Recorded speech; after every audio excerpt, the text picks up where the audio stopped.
Mesdames, Messieurs, bonjour. Merci de m'accueillir parmi vous. Alors, c'est une question qui n'est pas simple et je ne prétends pas vous apporter un livret de recettes, mais je vais quand même essayer de vous présenter quelques points de repère. Alors d'abord, en rappelant une définition, parce que je crois que c'est important si on veut essayer de rentrer dans le sujet. La puissance... estimons que c'est la capacité d'une unité politique d'imposer sa volonté aux autres. Alors, en partant de cette définition, il y en a beaucoup d'autres, mais j'ai essayé de prendre la plus simple. Je voudrais faire plusieurs observations. Le premier point de mon intervention, c'est d'abord de répondre à la question qui m'est posée, est-ce que la France est encore une puissance ? En ce qui concerne les moyens coercitifs, on peut estimer que, oui, la France est encore une puissance, même s'il y a, bien entendu, beaucoup de précautions d'usage à prendre. Nous disposons de l'arme nucléaire. Nous avons toujours un siège au Conseil permanent, au Conseil de sécurité de l'ONU, un siège de permanent. Nous avons donc un droit de veto. Nous sommes, ça c'est les militaires qui parlent, c'est pas moi, mais peut-être la dernière armée européenne digne de ce nom, après l'effondrement du système allemand, après les coupures de budget qui ont très fortement affaibli l'armée britannique. Et cette armée a encore des capacités de projection que vous connaissez, on les lit dans l'actualité, et des capacités de projection qui ne sont pas du tout anecdotiques. Si je prends le cas de l'opération au Mali, en discutant avec des officiers supérieurs français qui sont à l'OTAN en ce moment, ils me rappelaient que si les États-Unis avaient voulu mener une opération équivalente, en fonction de leur mode d'organisation, disons, de leur armée, de la manière dont elle a évolué, ce n'est pas 10 000 hommes qu'ils auraient dû envoyer au Mali, mais plusieurs dizaines de milliers d'hommes, considérant l'appareil logistique, le rapport entre la logistique, les forces combattantes, etc. Et nous avons fait avec 10 000 hommes un travail remarquable et les Américains sont les premiers à le constater. Et pour la petite histoire, il y a en ce moment aux États-Unis un débat très important sur les incohérences du fonctionnement de l'armée américaine actuelle. Et un débat qui est épineux. Les Américains se rendent compte qu'ils ne peuvent pas continuer à avoir une armée qui fonctionne de cette manière, avec le coût que ça représente et avec les paradoxes que ça représente. Cette armée française, qu'il faut saluer au passage, vu les missions qu'elle remplit, elle a aussi une vertu qui est de ne pas avoir dérapé progressivement comme certaines armées en Europe. Et un autre militaire me citait cet exemple qu'elle ne fut pas la surprise d'un général français dans un pays d'Afrique où nous menons une mission actuelle de voir arriver 7 militaires finlandais avec chacun comme bagage un container qu'on met sur les bateaux. Alors évidemment, ça les a surpris parce que c'est beaucoup de bagages quand même pour un militaire. Et l'explication qui était donnée, c'est que dans le règlement de cette armée finlandaise, si on projette des forces, il faut qu'ils aient un sauna, par exemple, ou qu'ils aillent. Alors, c'est troublant parce que rappelez-vous quand même que la Finlande, c'est un pays qui a réussi à se battre à 1 contre 7 ou contre 8 face à l'armée rouge, en stoppant cette armée rouge.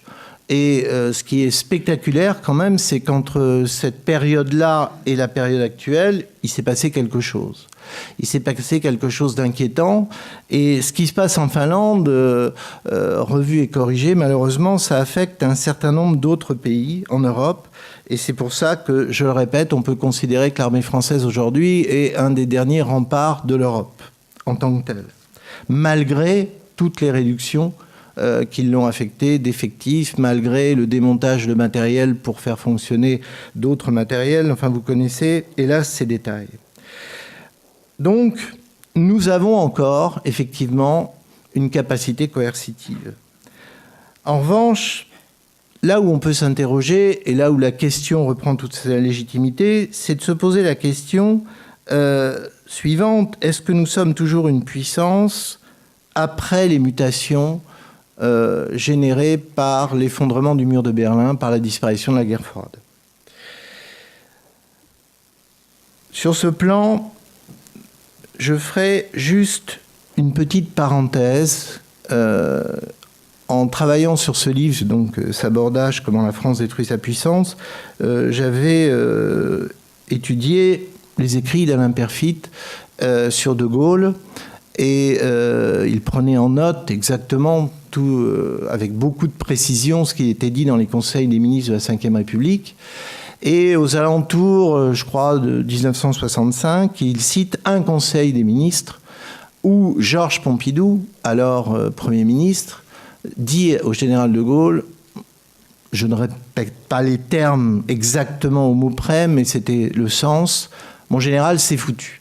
Et pourquoi il disait ça? Il disait ça par rapport aux États-Unis d'Amérique. Et il y avait une discussion à laquelle a participé Giscard d'Estaing et quelques autres sur la France en tant que puissance, parce que là on parlait bien de puissance, est-ce qu'elle était encore capable de représenter une alternative, alors au-delà de ce que vous avez en mémoire, sur la fameuse troisième voie entre le bloc de l'Est et le bloc de l'Ouest, etc. Mais est-ce qu'elle pouvait représenter une alternative? Et lorsque il y a eu cette discussion, il ne parlait pas, bien entendu, que du retrait de l'OTAN, la capacité nucléaire de la France, etc. Il parlait aussi de l'approche globale de la puissance. Alors justement, cette approche, comment on peut la définir? Mais n'oubliez pas quand même cette remarque de Georges Pompidou en 1965, c'est-à-dire à l'époque où le président de la République était de loin le plus puissant dans l'histoire de la Ve République jusqu'à aujourd'hui. Son entourage baissait déjà les bras sur une question essentielle. Pas lui, son entourage direct, Georges Pompidou compris. Donc ça, c'est un problème qui m'amène à ce constat de qu'est devenue cette notion de puissance de la fin de la guerre froide jusqu'à aujourd'hui. Premier constat, les limites de la force militaire. Lors d'un séminaire de recherche qu'on a tenu cette semaine à l'École de guerre économique, Frédéric Munier nous rappelait un certain nombre de choses, et il y a eu un petit débat sur qu'est-ce que ça rapporte de faire une guerre? L'intitulé est enseigné dans une école militaire allemande aujourd'hui. On peut dire qu'ils peuvent se poser la question vu ce qui s'est passé en 1945 pour eux. Mais il ne faut pas être cynique, la question est intéressante. C'est-à-dire qu'elle peut être tournée vers la Grande-Bretagne. Dans une logique de puissance, la Grande-Bretagne est victorieuse en 1945, elle est exsangue en termes de puissance et elle va perdre son statut de puissance. Et là, peut-être qu'on commence à rentrer dans le fond du sujet. Qu'est-ce que la puissance en tant que telle? Est-ce que ça se limite à des caractéristiques, ce concept se limite à des caractéristiques de l'expression de la force, notamment de la force militaire, ou est-ce qu'il ne faut pas élargir le sujet?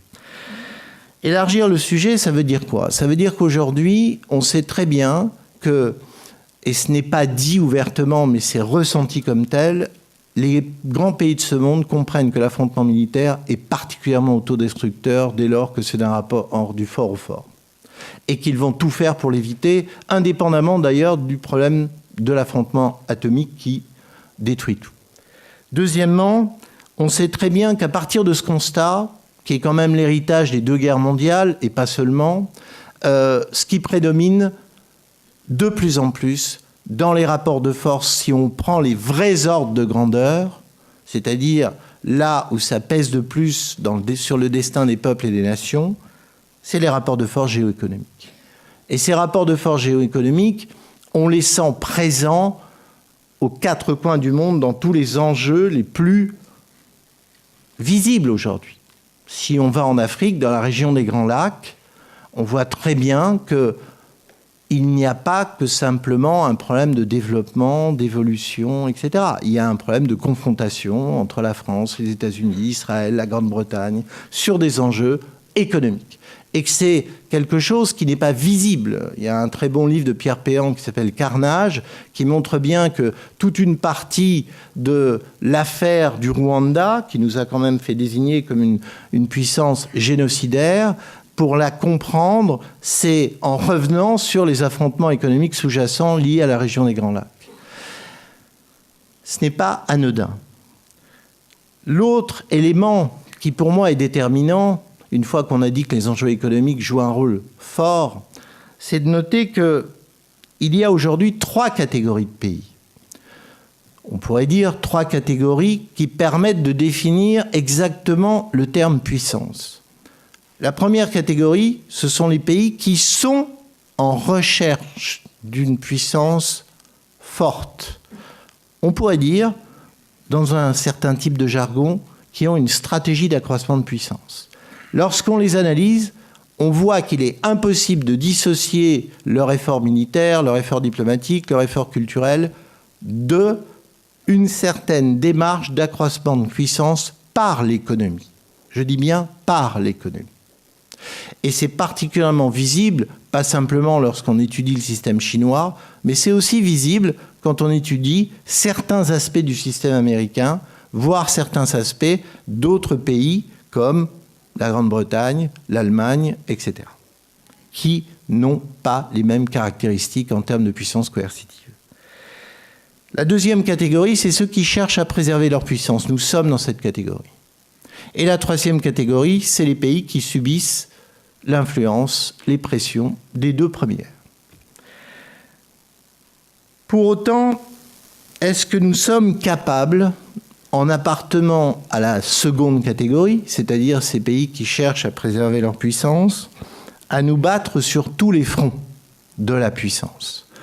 Et lorsque je parle de tous les fronts de la puissance, je suis obligé de prendre un exemple. Il y a eu en France, on parlait de la dégénérescence de l'État ou de l'évolution de l'État, des forces qui ont décidé de se passer de l'État pour avoir des postures stratégiques. Alors vous ne le savez peut-être pas, moi je l'ai découvert finalement assez récemment, nul n'est prophète en son pays, mais la première force qui a commencé à réagir sur un plan stratégique en se passant de l'État, comme par hasard, c'est le socle de notre économie, c'est l'agriculture et une force agroalimentaire. Cela fait 10 ans qu'une coalition de forces privées se bat contre des intérêts extérieurs pour exister et se développer. En investissant, parce que là il faut être très concret, 1 million d'euros par an sur des actions de lobbying, donc d'utilisation de l'information au service d'une cause économique. Et cette force, en 10 ans, a réussi à contrer un adversaire, allié dans d'autres domaines, mais là, adversaire, qui est l'Amérique. L'Amérique du Nord, les États-Unis d'Amérique. Ça fait partie des victoires dont on ne parle pas. C'est une victoire très importante, car dans ma petite vie, c'est la première fois que je vois des chefs d'entreprise, pas ceux du CAC 40, d'autres, qui acceptent de travailler ensemble pour continuer à exister économiquement. La nouvelle mérite d'être soulignée, et là où il y a une modernité dans leur action, c'est qu'ils ont utilisé les armes de l'adversaire, le lobbying, le combat sur les normes, en se battant exactement sur la pointe la plus moderne de ce qu'on pourrait appeler la guerre économique, c'est-à-dire occuper le terrain par la connaissance, obliger l'autre à passer sous ses fourches codines, fixer les règles du jeu, pour faire simple. On en reparlera de cette histoire parce qu'elle va avoir une suite. Lorsqu'on étudie ce cas, nos adversaires, qui sont très intelligents, les Américains, sont dans des manipulations très fines. Manipuler les milieux altermondialistes pour nous affaiblir sur un certain flanc. Manipuler les milieux écologistes pour nous affaiblir sur un autre flanc. Je n'ai pas le temps d'entrer dans le cas. On va en parler, on en reparlera plus tard. On vous tiendra au courant de ce cas. Parce que c'est un cas où une partie de notre avenir économique, là je parle de la France, se joue. Derrière, il y a le mode de vie, l'alimentation, le lien entre l'alimentation et la santé. Et il y a beaucoup de citoyens français, de citoyennes françaises qui sont concernés par ça, mais aussi au niveau européen. Et là, il y a une force privée, patriotique, ce qui est quand même assez rare aujourd'hui. Vous savez, dans la quête du Graal de ce qu'on appelle l'intelligence économique, mon vrai problème, c'est de trouver des patrons patriotes du CAC 40. C'est mon vrai problème. Je ne suis pas le seul à avoir ce problème. Là, j'ai rencontré des patrons patriotes. Et c'est très important. Et qui se battent sur des lignes très intéressantes. Alors, si je dois avancer un peu plus sur ce terrain, ils se battent comment? Ils se battent en utilisant une forme de puissance qu'on maîtrise encore assez mal en France. Les Américains, je suis désolé, je vais prendre un terme anglo-saxon, ils appellent ça le soft power, et ils ont même une doctrine qui intègre à la fois la force et la gentillesse et la séduction, c'est-à-dire le smart power, qui a été défini il y a quelques années, et qu'ils continuent à utiliser. Nous ne sommes pas bons dans l'utilisation de l'influence au service d'une action de puissance. C'est notre problème. Et là, nous ne sommes pas bons, pourquoi? Tout à l'heure, on parlait justement d'un bilan historique sur la liberté d'expression, d'une certaine manière d'appréhender les choses. Nous ne sommes pas bons sur l'influence parce qu'en France, nous avons un déficit au niveau de la formation des élites sur un point essentiel qui est l'articulation entre le marché et le territoire. L'avenir d'un peuple sur un territoire et la compétition sur un marché. Comment on articule les deux? Cette articulation, elle n'est pas naturelle. Et on constate par exemple qu'aux États-Unis, sur le cas de l'agriculture, aux États-Unis, l'agriculture est un secteur stratégique. En France, elle ne l'est plus. Elle est perçue comme un milieu presque de corporatisme, où on va essayer de le faire vivre à coup de subventions. On n'a même pas compris que l'agriculture en France, si on articule le territoire et le marché, c'est un enjeu majeur de sécurité nationale. Sans agriculteurs, que deviennent les campagnes? Que devienne la vie dans les campagnes? Que devienne la sécurisation de la nature, des transports, des moyens élémentaires d'unifier un territoire? C'est un enjeu de sécurité nationale. La classe politique française ne sait plus parler de l'agriculture comme un enjeu de sécurité nationale. Elle ne la voit que comme un boulet qu'on traîne de survie de la PAC en je ne sais quelle autre réforme. C'est une carence de la pensée majeure dans la formation de nos élites. Pourquoi y a-t-il une telle carence? Parce que quand on examine à la loupe la manière dont sont formées nos élites, il y a parmi vous, je crois, des personnes qui ont fait l'École nationale d'administration. Oui, mais je ne pointe pas du doigt cette école négativement, je fais un constat. Nous n'avons pas su faire évoluer l'enseignement de cette école pour qu'il y ait une grille de lecture adaptée au monde dans lequel nous vivons. Adapter l'enseignement de cette école au monde dans lequel nous vivons, ça veut dire bien démontrer une chose, c'est que la survie de la France, c'est une articulation, justement, entre une réalité économique et une réalité territoriale avec tout un tas d'aspects très importants.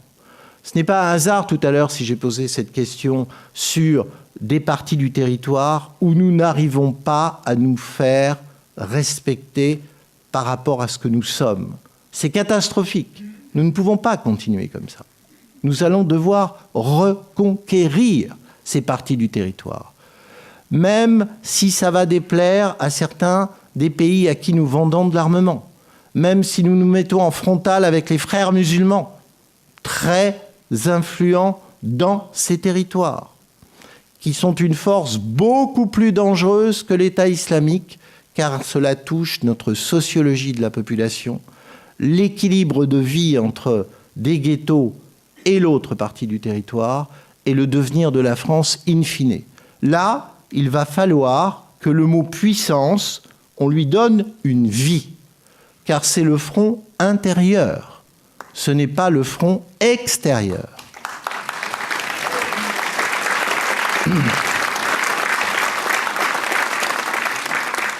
Et sur ce front intérieur, ce n'est pas un hasard si j'ai cité la femme qui doit avoir le droit d'aller consommer un café dans n'importe quel endroit du territoire français.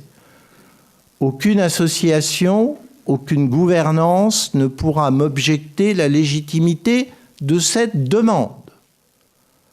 Ceux qui feront cela ne seront plus en position de forfaiture, mais deviendront des ennemis de la France. Je dis bien des ennemis de la France. Qu'ils soient juges, policiers, gouvernants. Il va falloir choisir son camp sur ce terrain.